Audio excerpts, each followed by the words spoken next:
Not in Aruba, guys. You hear a lot of the wind, but it's actually now spring in Florida, and so it's starting to get to the wet season within the spring season itself.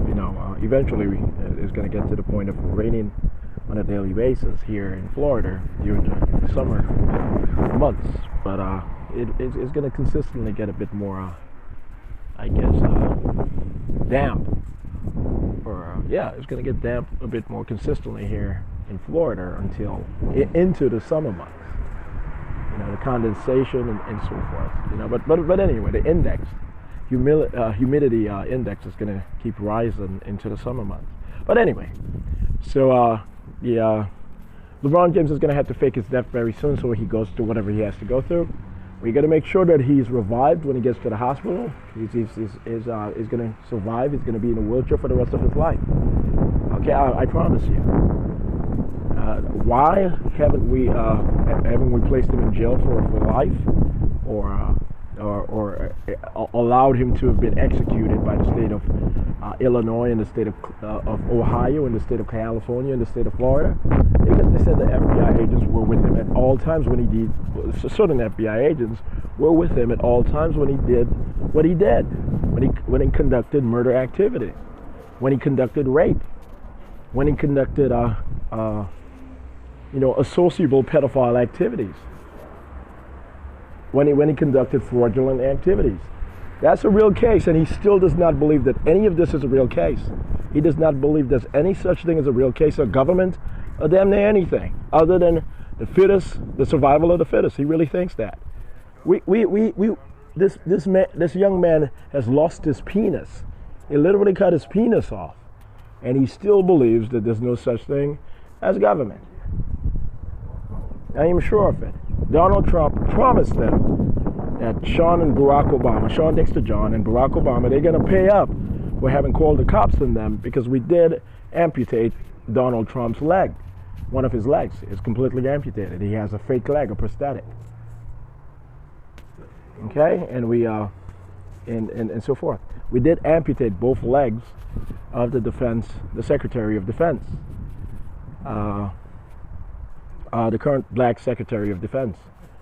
Okay, we had both his legs amputated. I did not literally do that myself. Barack Obama did not do that himself, but Barack Obama got in a lot of trouble for associating himself with the NSA, and he said he should not have been in a situation sitting on millions hearing people talking about the craziest shit in the world, just thinking that it was part of protocol to talk on this particular matters, top secret or not, or just fictitious. He says he never knew for sure, but he did order that Donald Trump succumb to the loss of his leg.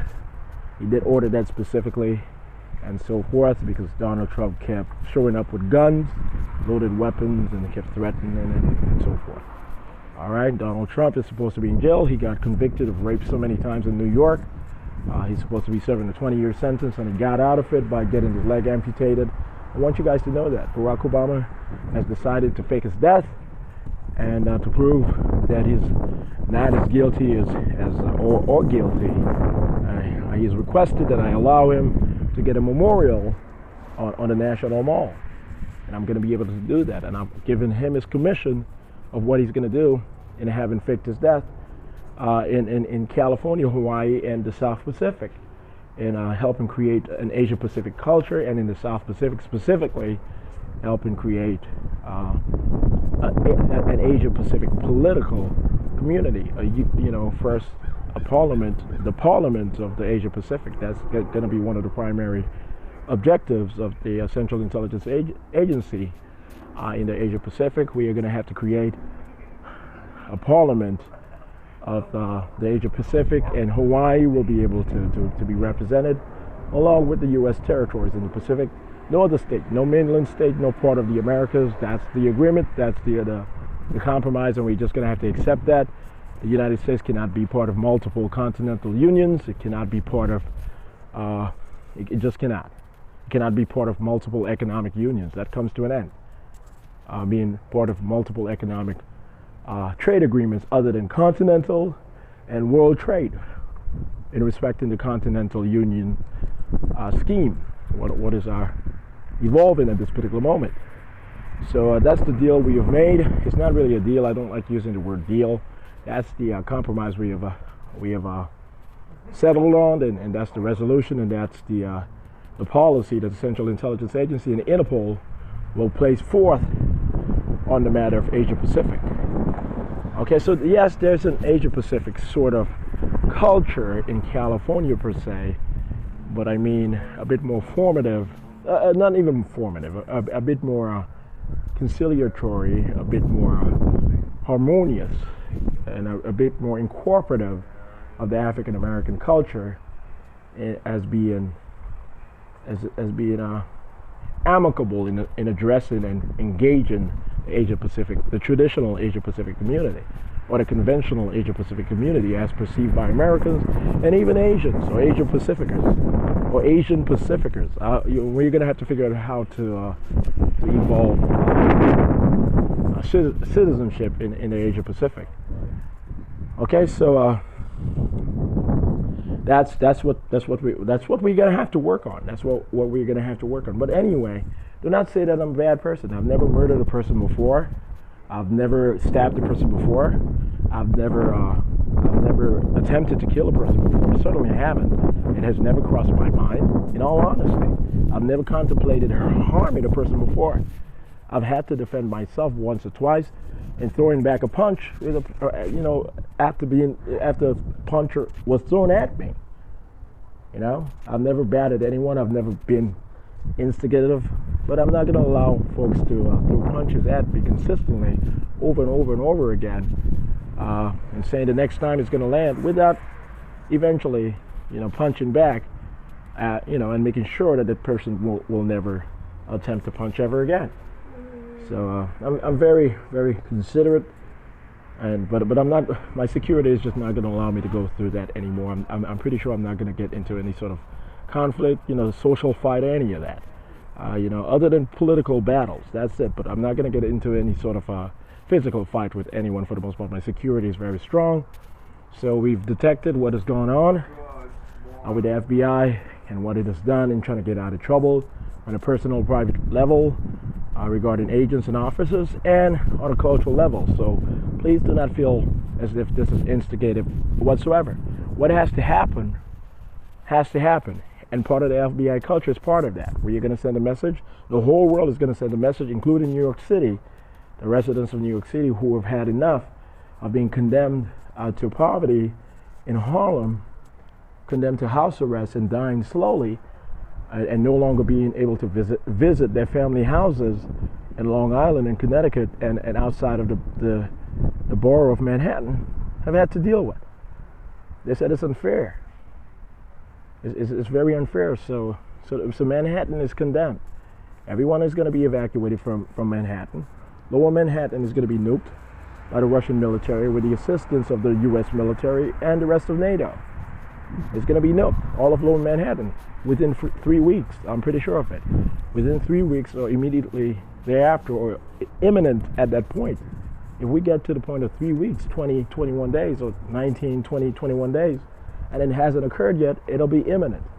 I'm pretty sure of it. We just got to make sure that everyone is notified of the evacuation procedure, and that everyone is notified that they'll be assisted in being able to go back to their family places, or to be able to stay at a hotel, motels, or even homeless shelters before finding a place until everything works out. We are going to reformat the United States system within the constitutional framework of the United States Constitution.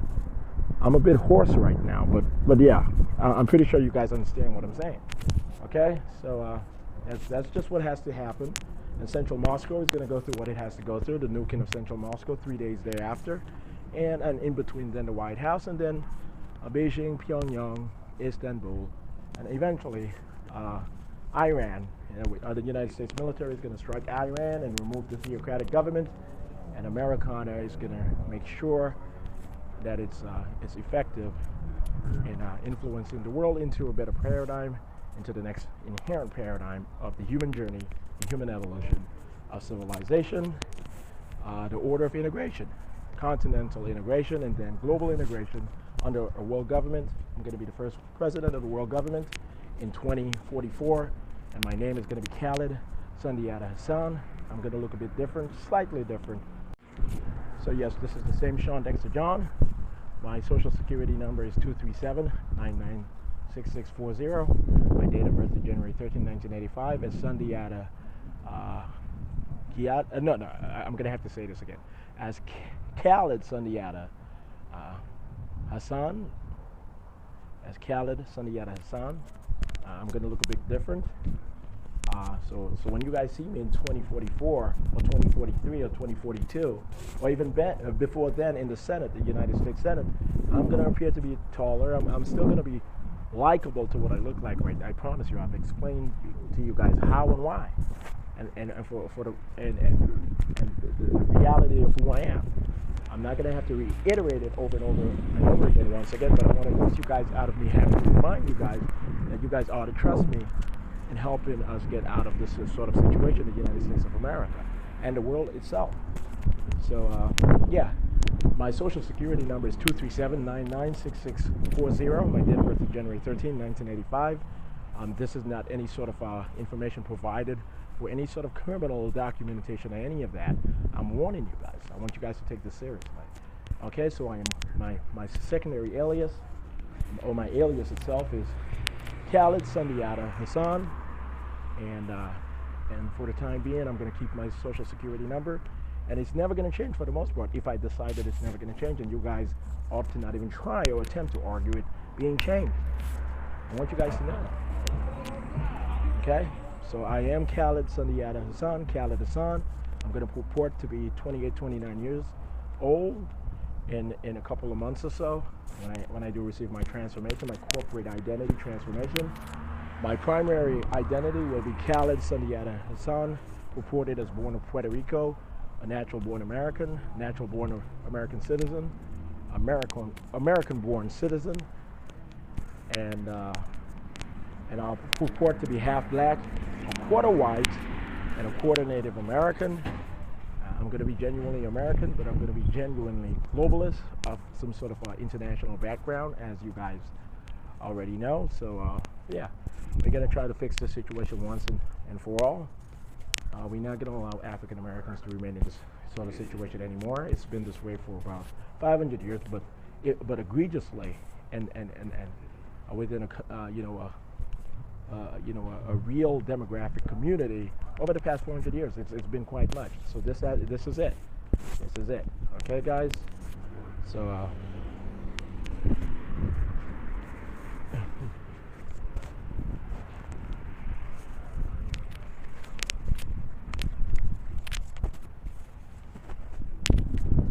Still in Florida. This is not my car, but I'm documenting that I'm in Florida, Orlando, Florida. That's what I was doing when I was documenting that, and I'm pretty sure I articulated that, right? At least communicated that effectively. But anyway, I'm in Orlando, Florida. Clearly not in Jamaica. Clearly not in Aruba. Clearly not in Africa. Clearly not in Australia or the South Pacific. You guys don't need to argue otherwise anymore, unless you guys are in a lot of trouble. And I'm pretty sure that's what this is at this particular point. If you guys keep fighting me on such trivial issues, I'm pretty sure that you guys are in a lot of trouble. You know, so you guys have gotten to the point of being nonsensical. I'm speaking to certain NSA and FBI agents and officers. They're under audit and under custody of the of Interpol and other agencies. And I'm pretty sure. So as you can see, I'm at Gulf Vista in Sarazan, in Orlando, Florida. As you can see, my security cover is right here, and I have security all over the community, this particular neighborhood in Orlando and Florida in general. And we do have undisclosed offices, Interpol offices, and security offices all over the country to make sure that there's no threat, attempting to take a trip to Florida and so on. So I just need you guys to know that. And yeah, so as you can see, this is my garbage bin, Orange County Utilities 407. That's the area code of Orlando, Florida, in Central Florida. I'm not a garbage man. Whenever you guys do see the garbage bin out there, the trash bin out there, you guys are not going to be able to assume that I'm a garbage man at all. You guys are not supposed to be able to assume or conclude that. When you guys see the mob bucket, you guys are not supposed to conclude that I'm cleaning the house, that I'm a maid or a servant. You guys must be in a lot of trouble. You guys bothered me this sort of way when there was no threat to national security as perceived to you guys. You guys bothered me when there was no threat to you guys' private and personal lives. And now that you guys are being punished and knowing exactly what's going to happen, you guys are now arguing that you guys have thought that the whole way through, and that's the reason why you guys have been so inconsiderate to the private and public rights and the constitutional rights of Shawn Dexter John and his family members. You guys are in a lot of trouble. You guys are not going to be able to get out of anything other than asking the Central Intelligence Agency and Shawn Dexter John for mercy, and not how you guys perceive as mercy being applied to you guys or being awarded to you guys. That's not how mercy is applied. It never works that way. If you perceive it as actually being successful in working that way, they just show up and they destroy your lives magically or expressly right in front of you. Now, there's just no point in being that way. You guys are going to have to ask for mercy, and you guys are not going to say get out of our country. That's not how you ask for mercy. That's not how you get out of trouble. You get out of trouble by going to the homeless shelter and helping poor people, and you're not going to get out of trouble. But this is how you appeal for a leniency or getting out of trouble if you're a mildly innocent person. If you're an egregiously guilty person, then you're not going to get out of trouble. But this is how you appeal for leniency. I've tried to show you guys. I have documented what the African American community and other communities in the United States should be able to do when they are falsely accused by the FBI and local police and this and this and that. You go to the homeless shelter and you serve the poor. You work with immigrants and you treat them nicely. You respect women, and you don't attempt to abuse them, and you don't protect anyone abusing women or mistreating women or mischaracterizing women. That's what you ought to do. And I documented what ought to be done. You treat immigrants well. When you're caught being anti-immigrant, if you're just anti-immigrant based on social development, then you prove that it's just a social development and not a criminal nature. You help immigrants at homeless shelters or in the lower middle class neighborhoods or in the middle class neighborhoods or in the upper middle class neighborhoods, and you accept them being upper middle class. I've helped African Americans the whole way through without thinking twice. No one scared me into that. But I said, okay, you guys believe that I was born overseas and that I'm pompous, that I'm a genius who believes that I'm a genius based on the British or the Caribbean system. And you guys have falsely accused me of being very arrogant or oppressive or abusive in being that way. I documented that I'm not that sort of person by responding so astutely, considerate, ethically, and consciously, by continuing to love the African American community and perceiving myself as being of the African American community as I have always perceived of myself. Maybe ignorantly to you guys, but genuinely to me. Okay, so that's what I was trying to communicate to you guys. All right, that's one of the things. Obviously, that's one of the things. Okay, guys. So I was not in trouble. In all honesty, I had to do my audit. I had to make sure that my then future position and title and position of chief manager of the United States government and its partnerships and my $10 million private financial accounts would be identified as commendable and not reproachable and impressive to the sight of everyone that I work with, or folks who just naturally hate me for my particular perspective or outlook on life, or politics, or social condition, or economic theory, or philosophy. So that's the reality. He's out of it. But anyway, yeah. So that's what I want you guys. That's one of the things that I want you guys to understand. I'm going to continue saying that's one of the things, because there's so many different things that come to mind, or that are part of our project, or part of my articulation or exposition to the American public and the rest of the world. Okay, guys?